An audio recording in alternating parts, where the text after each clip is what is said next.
Have you ever opened TikTok for 5 minutes, then somehow ended up buying a lamp shaped like a mushroom at 2 a.m.? You ever notice how you can walk into a store for toothpaste and leave with candles, snacks, LED lights, and emotional damage? Yeah, that's not bad self control. That's strategy. Modern companies spend billions studying one thing: how to bypass your brain and reach your wallet directly. And the scary part? Most of these tricks are so normal now, we don't even notice them anymore. Your food app, your favorite clothing brand, your grocery store, your phone notifications. They're all competing for one thing: your impulse control. And honestly, human impulse control is currently fighting for its life. Hey, hey.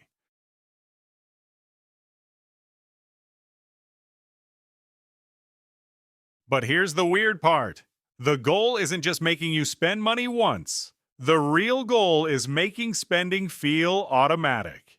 Because once spending becomes emotional instead of logical, game over. And today we're exposing the psychology tricks designed to make your bank account slowly evaporate while you whisper, "Honestly, I deserve this." Which is exactly what your brain says right before financial nonsense. Let's take you to the limited time trap. Only 2 hours left. Last chance. 5 people are viewing this item. Online shopping basically talks like a kidnapper now. And it works because humans fear loss more than they enjoy gain. Psychologists call this loss aversion, meaning losing $100 feels worse than gaining $100 feels good. So companies create fake urgency to trigger panic decisions. Suddenly, your brain stops asking, "Do I need this?" and starts asking, "Wait, what if I miss it?" Completely different energy. That countdown timer on shopping sites? Sometimes fake.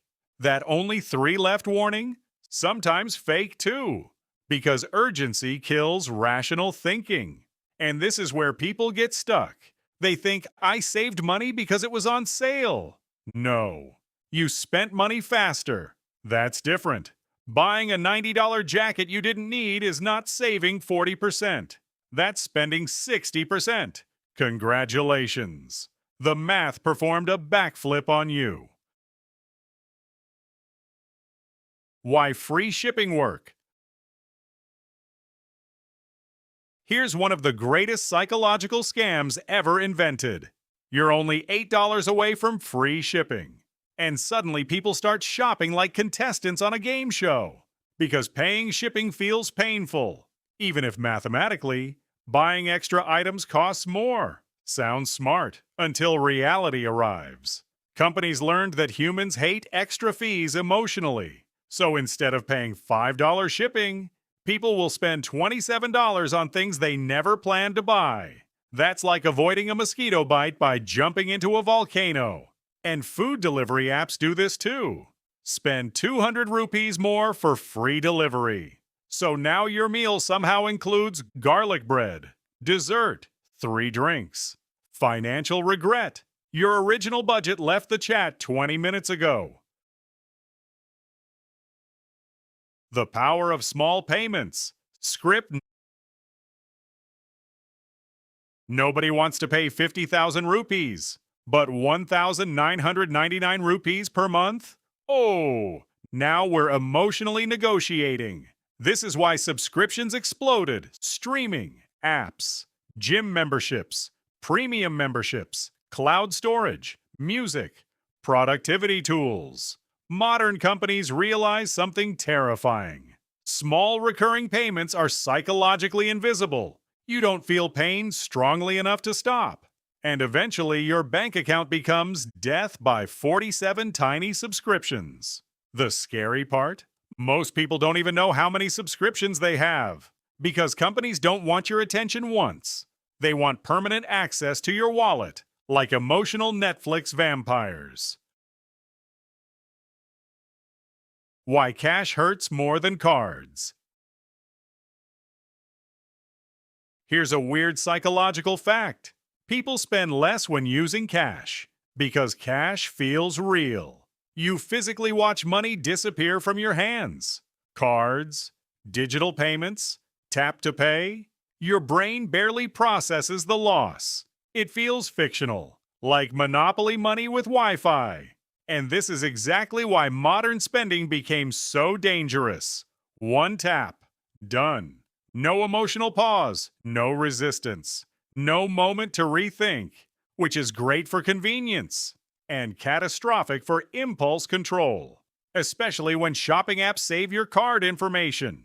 Because now buying something takes literally one emotionally unstable thumb movement. That's it. One bad day, and suddenly, your order has been confirmed. Social media is a shopping machine.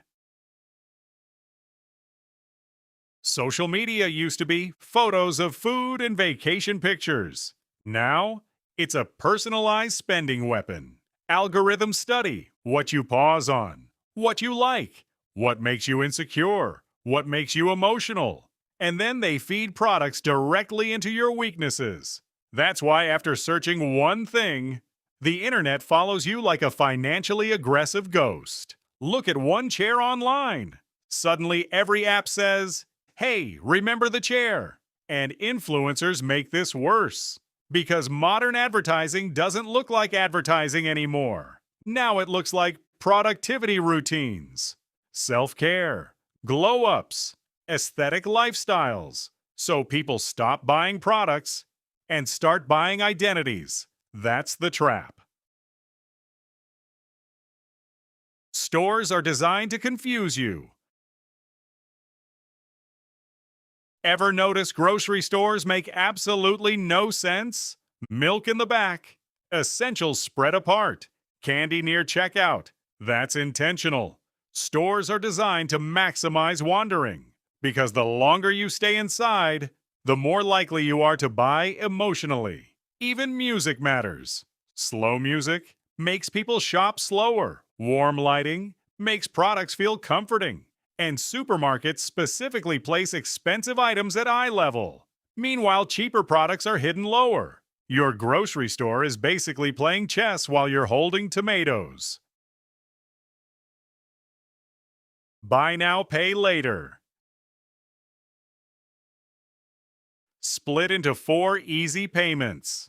Ah, yes. The sentence that financially seduces an entire generation, buy now, pay later, exploded because it disconnects spending from pain. Instead of feeling, I can't afford this, people think, future me can fight that battle.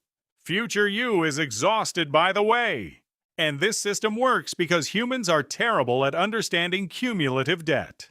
4 small payments feels harmless until you have 9 active payment plans. Credit card debt, subscriptions, late fees, anxiety, and a package arriving every 14 minutes. Sounds dramatic, but companies literally profit from impulsive behavior. That's the business model. The emotional spending loop. Here's the deepest trick of all. Companies learned people don't just buy products. They buy emotions, comfort, status, relief, distraction, hope, bad day. Buy something. Feeling insecure. Buy something. Stressed. Buy something. Bored. Buy something. Modern consumer culture trained people to use spending as emotional therapy. And honestly, that's dangerous. Because emotional spending creates temporary dopamine, but permanent financial consequences. And this is where people quietly lose years financially. Not from one giant mistake, but from thousands of tiny emotional purchases. Tiny leaks sink giant ships, and tiny habits destroy giant salaries too.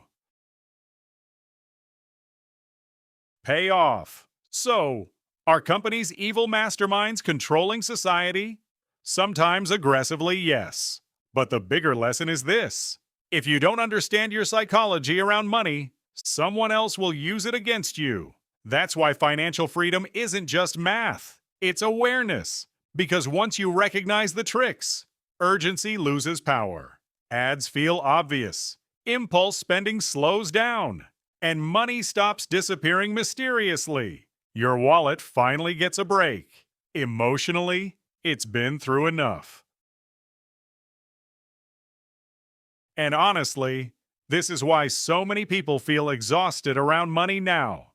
Because every single day your brain is being attacked by ads, algorithms, fake urgency, comparison, convenience, dopamine traps, and limited time offers that somehow happen every Tuesday. Modern spending isn't just shopping anymore. It's psychological warfare with free delivery. And the worst part? Most people blame themselves completely. They think I'm just bad with money. But here's the truth nobody explains. Being surrounded by systems designed to make you spend and still trying to save money is hard. Especially when emotional spending gets tied to happiness. Because companies learned something terrifying. People don't want products. People want transformation. That's why ads never really sell the item itself. They sell confidence, status, attractiveness, success, productivity, belonging. The product is just the receipt attached to the fantasy. That expensive watch? Not about time. Nobody buying a 40,000 rupee watch is trying to discover whether it's 3:15 p.m. They're buying identity. The gym outfit? Not fabric. The productivity setup? Not keyboards. The luxury skincare routine? Not moisturizer. It's the feeling, the possibility, the version of themselves they hope exists after clicking Buy Now. And this is where people quietly lose control financially. Because emotional spending doesn't feel dangerous in the moment. It feels comforting. That's the trap. A stressful day turns into, I deserve this. A bad mood becomes, maybe buying something will help. And for about 11 minutes, it actually does. Dopamine enters the chat. Brain celebrates. Tiny happiness fireworks. Then reality arrives holding the bank statement like a disappointed parent. Because purchases solve emotional discomfort temporarily, but money stress lasts much longer. And companies know this cycle perfectly. That's why apps are engineered to keep you scrolling endlessly. That's why stores smell amazing. That's why sales are bright red. That's why notifications always sound urgent. That's why checkout is frictionless. Everything is optimized for one thing, making you spend before you think. And honestly, sometimes it works terrifyingly well. But here's the good news. Once you see the tricks, they start losing power. You pause before impulse purchases. You notice manipulation faster. You stop confusing want with need. And slowly, your money stops disappearing like it joined a witness protection program. Because beating bad spending habits isn't about becoming perfect. It's about becoming aware. That's it. Awareness creates distance. Distance creates control. And control creates freedom. Not private jet freedom. Relax. We're trying to afford stability first. But real freedom is being able to sleep without money anxiety. Stop living paycheck to paycheck. Make decisions calmly. And not panic every time your banking app opens. That kind of freedom matters more than looking rich online. Because pretending to be wealthy is expensive. Actually becoming financially stable? Way less flashy. Way more powerful. And the crazy part? Most good money habits are boring. Budgeting, saving automatically, waiting before impulse purchases, ignoring trends, cooking at home, tracking spending. Not sexy, not viral, not exciting. But financially, those habits quietly change lives. Meanwhile, most financial disasters happen dramatically loud. Fast spending, easy debt, emotional purchases, lifestyle inflation. Buy now, panic later. Yeah. That's the trap. So if this video exposed at least one psychological trick you've fallen for, subscribe. Because modern money problems aren't just about income anymore. They're about manipulation. And Leaf Money will be here exposing the financial nonsense. one stressed wallet at a time.